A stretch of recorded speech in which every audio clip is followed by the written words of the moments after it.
Welcome back, guys. I am so stoked to be making this video. This has been one that's been 3, 4 years in the making. I've spent a lot of time growing up sailing this section of coast from Fort Pierce down to Miami. Done a lot of laser sailing out in the ocean, and I've been eyeing a weather window to do a downwind run like this for almost 2 years. Here, I'm paddling out from Fort Pierce at around 8:30 in the morning. Unfortunately, it's side offshore, and as you can see, there's a good northeast groundswell wrapping in, but it was definitely pretty flat on the inside. I knew the wind would be going north later in the day, and I knew that if I wanted to get the kind of mileage I was going for, I had to just send it. The goal here when I first started was to get to Lake Worth. As you get to the Lake Worth corner, the coastline bends from being northwest to more north-south, and you really need a north wind to get the bumps around that corner. So I've done this run once before, this section from Fort Pierce down to Lake Worth, and last time I got to Lake Worth, I got skunked and the wind went offshore. So this was my redemption lap. I started a little later, hoping that the land heating would drag the wind right and get it going. As I said earlier, this is a pretty crossed up sea state with that west-northwest wind we have as it's still cold in the morning, and then a pretty big north-northeast swell. So very challenging conditions for the first round about 10 miles, just crossed up, small, hard to work with. As I got further offshore, the wind bump got better and better, but definitely seriously challenging for the first couple miles. I was super concerned I wouldn't have the gas in the tank left to complete this run after how much output I had to put out in just the first 10 miles. The original goal was sort of broken up into 3 levels. First, make it to Lake Worth. If I can make it to Lake Worth and the conditions provide, make it to Fort Lauderdale, which would be just around 100 miles. And if there was time left in the day when I made it to Fort Lauderdale, press on and see if I could break the 200-kilometer barrier. You can actually see in my GPS track exactly when the wind started clocking to the north. You can see right as I make that right turn and I'm no longer cutting away from shore on the wind bumps. And that pretty much set me up for my line of roughly about 2 miles offshore for the rest of the run. All right, we're 22 miles in. Still pretty crossed up, kind of still side off. So I'm kind of worrying it's not going to get side on or get side shore before I get to Lake Worth, but pressing on either way.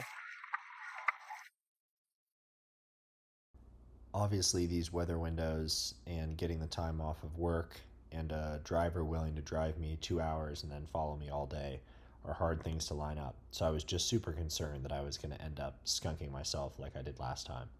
But I was really excited right as I got to Steuart Inlet that it became clear that this was going to be the one. All right, coming up on 30 miles here. We've just passed Steuart Inlet. Bumps have gotten a lot better. Kind of cooking now. We're like averaging 220s. Oh boy, big bump here. Woo. But yeah, we're cruising. Good so far.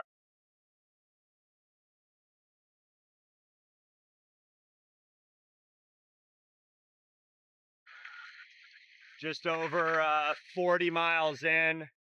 The bumps are just still getting better. This section's always the best section of the coast. It's so good right now. I mean, I'm doing like 220 to 230 and just chilling. Like, yeah, there's a 232. But yeah, we're just cruising. Yeah, look at these things. So good. Over the last 2 years, I've done almost every section of this run in different pieces. And I always love the section from the Steuart Inlet down to right around Singer Island.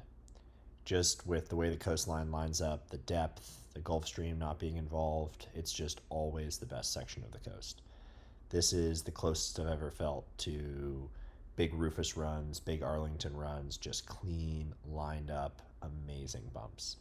I totally understand why there's a big downwind community in Jupiter and not necessarily lots of downwinders elsewhere on the coast. They really do just get some of the best conditions the most often. 54 miles in, passing Lake Worth Inlet, about to go past the safe water buoy. It's kind of crossed up through here, but it's not flat. It's what happened last time I did this run. So they're taking that for a win. We got intel from downwind from Dave that there's bumps like another 10 miles south of here. So till this party stops. We're gonna keep rolling. I feel like this clip displays it pretty well, just how well lined up and how juicy these bumps are. I very easily could have been on some of the smaller race foils I've ever ridden through this section. Would have had no problem cruising with the 600R, 680R. I would have been probably not even able to up and over some of these. I was peeling off a fair number on the 860 and still averaging well into the two teens. I think I did a 215 and a 216 through this section, and I was in no way trying to race. It's pretty crazy just how different the bumps can be between inlets, even though generally the geography hasn't changed that much. Going by the Lake Worth Inlet and seeing that there were big bumps was a huge moment for me on this run. Reaffirmed that there were going to be bumps more into the future, and this run had the potential of breaking some records. It's me and my flying partners out here. Lots of flying fish everywhere. So cool to be sharing bumps with flying fish. We're coming up on 60 miles. The bumps are still fantastic. I've never seen bumps like this in this section. So I nailed the weather window. So now we keep pushing till my body gives up, or I don't know, it gets dark. Hopefully it gets dark first. That'd be pretty awesome. Yeah, kind of out of water though, which is problematic. But I was well hydrated this morning and drank a good bit on the car on the way down, and I put like 1.5 liters maybe since we started, so I should be fine. But definitely that's going to be my limiting factor.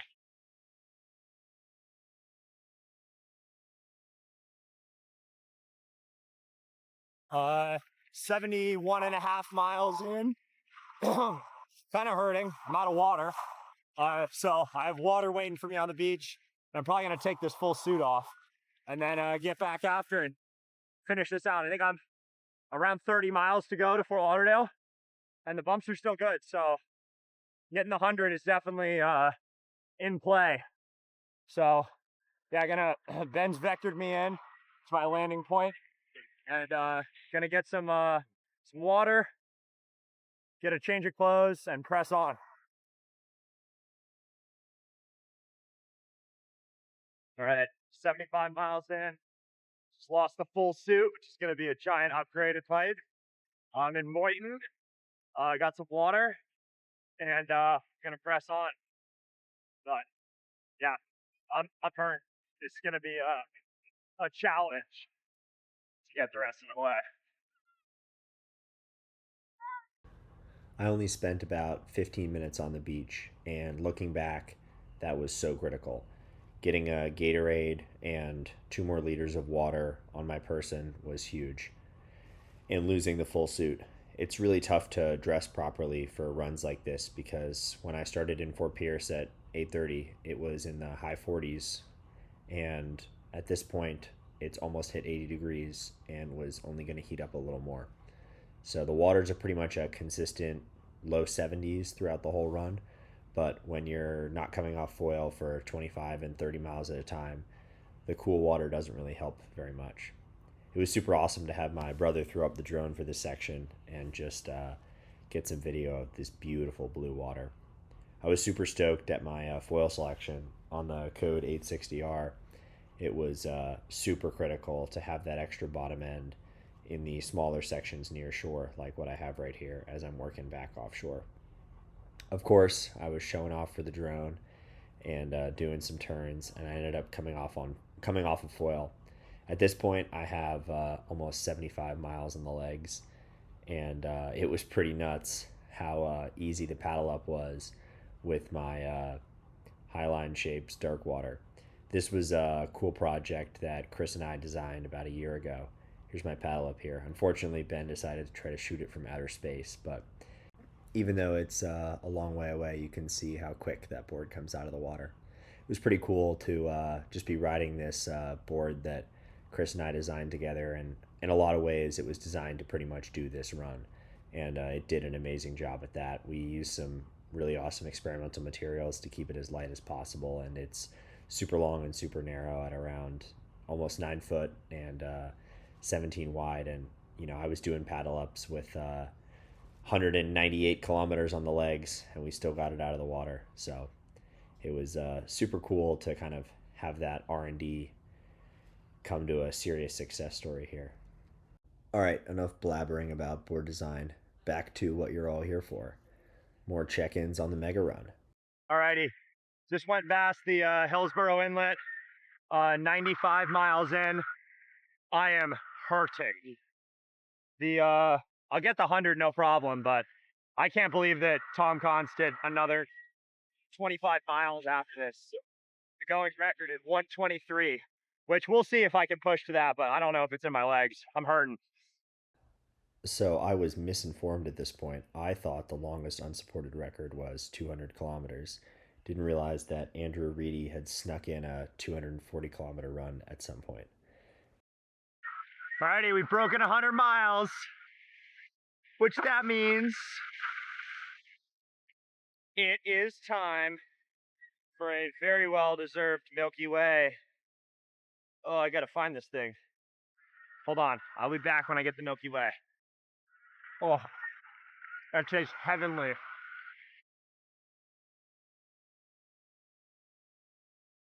So good. Well, somehow I'm still standing. So, 35 kilometers till I hit 200. A little more, maybe. Fuck it. The boat so gets dark or the wheels fall off. Probably gonna get dark though. An hour 20 to sunset. And I gotta be pretty quick to make it the rest of these caves before it gets dark. But we'll find out. The unsung hero of this run are my Shocks headphones. They allowed me to use Hey Siri to make calls throughout the whole run, and I was able to call my shoreside support team, including Chris and my brother, who were able to do some math for me and tell me that it was possible for me to hit the 200 kilometers before it got Checking dark. in. 111 miles in. Theoretically, 12 to go to the world record. We are in the hurt locker. Everything hurts. We went past Port Everglades. I have 30 minutes till sunset and an hour till last light. And onwards we send. Hopefully we can make this happen. I'm trying to push the speed, but I got nothing in the legs. We are standing on some jelly. We'll get up and over here. All right, running on fumes. Hopefully I make it.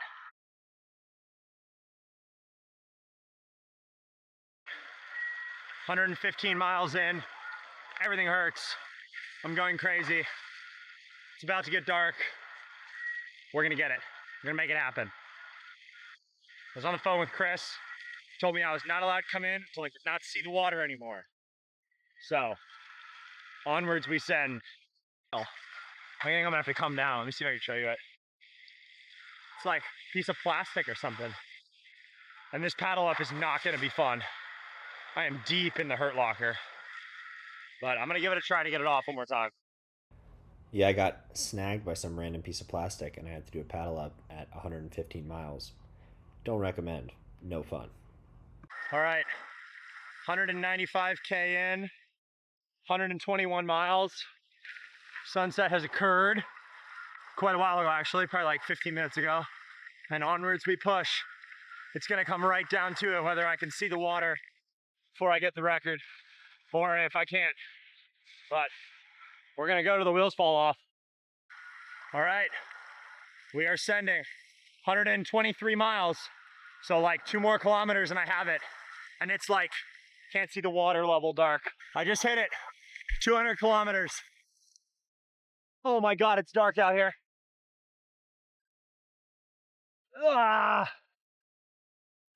Oh, swim buoy. All right, headed to shore. 200 kilometers, baby. Oh God, that was a hate mission. Oh, hell yeah.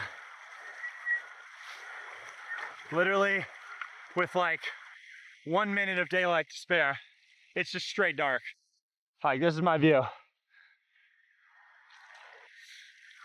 Hell to the yeah. I just want to say a huge thank you to everyone who's made this run and a lot of my foiling possible. I want to thank Code Foils for supplying me kit that got this done. I want to thank Chris for supplying me a board and generally being an awesome sounding board to pin crazy ideas off of. And I want to thank all the local crew who've given me shuttles and just, helped me in what has been a 2 year journey in training for this. So thanks again, guys. I love this community, and go get some laps for yourselves.